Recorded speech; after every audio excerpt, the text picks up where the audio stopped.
Ali Khamenei, the supreme leader of Iran, made his public stance clear on the conflict in Israel by speaking out in full support for Hamas, the Palestinian people, and resistance forces. This has sparked a widespread view that Iran was behind the conflict, with many pointing the blame at the Middle Eastern nation for the catastrophic attacks carried out on Saturday the 7th of October, labeled Operation Al-Aqsa Flood. A popular term circulating coverage of the ongoing war is the so-called Axis of Resistance, a patchwork of allied nations and militant groups with a shared anti-Zionist and anti-Western ideology.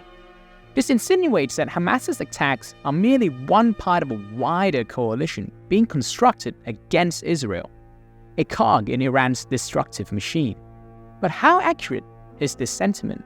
How involved is Iran really? Should the war being waged at this very moment be seen as only the beginnings of a grander anti-Western plot?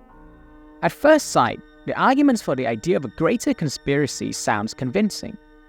Iran has been actively seeking the cooperation of Palestinian militant groups for the past few years.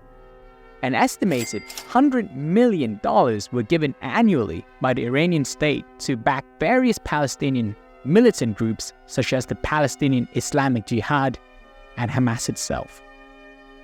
Hezbollah, a Lebanese Islamist militant group, also launched an array of missile and artillery strikes into Israel in solidarity with Hamas's offensive.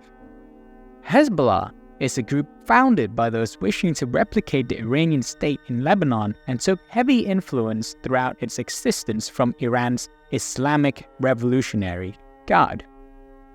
This is a part of a deliberate strategy to create a network of alliances aimed against Israel and the West, the so-called Axis of Resistance.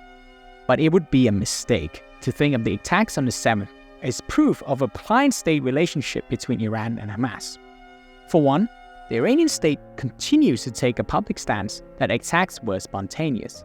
Iran's UN mission said that we are not involved in Palestine's response, as it is taken solely by Palestine itself. It is also important to note that Hamas is not solely reliant on Iran and has many important allies in the region, such as the growing regional power, Turkey. Although we can only speculate as to the level of involvement the Iranian state has in the conflict, one thing is clear so far: Iran is not in the fight.